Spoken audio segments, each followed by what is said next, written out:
আজ সকালটা শুরু করলাম তোমাদের সাথে ভিডিওটা শেয়ার করার মাধ্যমেই।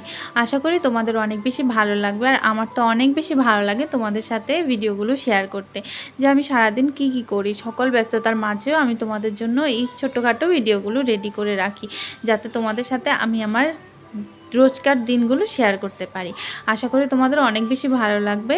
ভিডিওটা স্কিপ না করে পুরো দেখতে থাকো। আমার তো অনেক বেশি ভালো লাগে তোমাদের সাথে ভিডিওগুলো শেয়ার করতে। তো এখানে আমার রান্না করা অলমোস্ট শেষ, আর এখানে আমি সবজিটা এবার চাপিয়ে দেবো দিয়ে। সবজিটা চাপাতেই তোমাদের সাথে গল্প করে নেব, কারণ তোমাদের সাথে গল্প করতে আমার অনেক বেশি ভালো লাগে। সব ব্যস্ততার মাঝখানেও আমি ভুলি না তোমাদের সাথে গল্প করতে।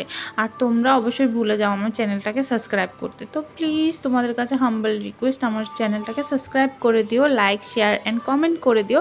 তোমাদের সুন্দর সুন্দর কমেন্টের জন্য আমি অবশ্যই ওয়েট করে থাকবো, আর তোমাদের প্রত্যেকটা কমেন্টের আমি রিপ্লাই দেবো। আর এখানে আমার গুনগুনো ঘুম থেকে উঠে গেছে, এবার আমার গুনগুনকে আমি ব্রাশ করাবো। আর ওকে বলছিলাম তোমাদের গুড মর্নিং জানিয়ে দিতে। আমার মিষ্টি গুনগুনো তোমাদের কিন্তু গুড মর্নিং জানিয়ে দিয়েছে। তোমরাও গুড মর্নিং জানাতে কিন্তু ভুলবে না। আর এখানে আমি আমার গুনগুনকে ব্রাশ করিয়ে খাইয়ে এবার আমি আমার বাকি কাজে লেগে পড়লাম। দুনিয়ার থাল বাসন সব ধুয়ে নিচ্ছি। অ্যাকচুয়ালি দুনিয়ার না, যা রান্না করতে গিয়ে যা যা নোংরা হয়েছিল ওইগুলো ধুয়ে নিচ্ছি। ধুয়ে এবার আমি বাকি কাজগুলো তাড়াতাড়ি সারতে হবে, কারণ আমি আবার ডিউটি যেতে হবে। তো অনেকেরই মানে ভাবনা থাকে যে ওয়ার্কিং ওমেনরা হয়তো বাড়িতে কোনো কাজ করতে হয় না, কোনো কাজ করে না, ওদের লাইফ তো ভালোই, ওদের আর কি করতে হয়। তো সত্যি আমাদের কিছুই করতে হয় না, কিন্তু আবার সবই করতে আছে।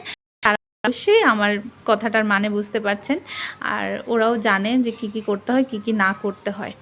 আমি কাউকে হেয় করছি না, কিন্তু এটাই সত্যি কথা যে হাউসওয়াইফ হোক আর ওয়ার্কিং ওমেন হোক, ঘরের কাজ সবাইকেই করতে হয়। এখানে আমি রান্নাঘরটা পরিষ্কার করে এবার আমি বাকি কাজগুলো করে নেব। আমার গুনগুনকে আবার খাওয়া রেডি করে দিতে হবে, মা খাইয়ে দেবে। তো আমি তাড়াতাড়ি করে রান্নাঘরটা পরিষ্কার করে নিলাম, বাকি ঘরগুলো পরিষ্কার করে নিলাম। সব ঘরের সব কিছু কাজের ক্লিপ নেওয়া হয়নি, কারণ ব্যস্ততার মাঝে সব ক্লিপগুলো নেওয়া হয় না। তবুও তোমরা অ্যাডজাস্ট করে নিও। তো এখানে আমি আমার গুনগুনের খাবারটা এবার রেডি করে মাকে দিয়ে দেবো, মা গুনগুনকে খাইয়ে দেবে। তোমাদের বাচ্চা যাদের আছে ঘরে, তোমাদের বাচ্চারা কি ঠিকমতো খাওয়া দাওয়া করে? আমার বাচ্চারা তো একদমই করে না, ওকে খাওয়ানো খুবই কষ্টকর। তো এখানে আমি এবার চলে এলাম স্নান ধান করে, এরপর দুটো ভিডিও বানিয়ে নিলাম। দুটো না, একটাই ভিডিও বানালাম মনে হচ্ছে ওই দিন। তো একটা ভিডিও বানিয়ে বাস এবার আমি আবার ডিউটির জন্য রেডি হয়ে বেরিয়ে পড়লাম ডিউটি যাওয়ার জন্য। তো আশা করি তোমাদের ভিডিওটা ভালো লেগেছে। তো আজকে ভিডিওটা এতটুকু পর্যন্তই। সবাইকে জানাচ্ছি টাটা। সবাই ভালো থেকো।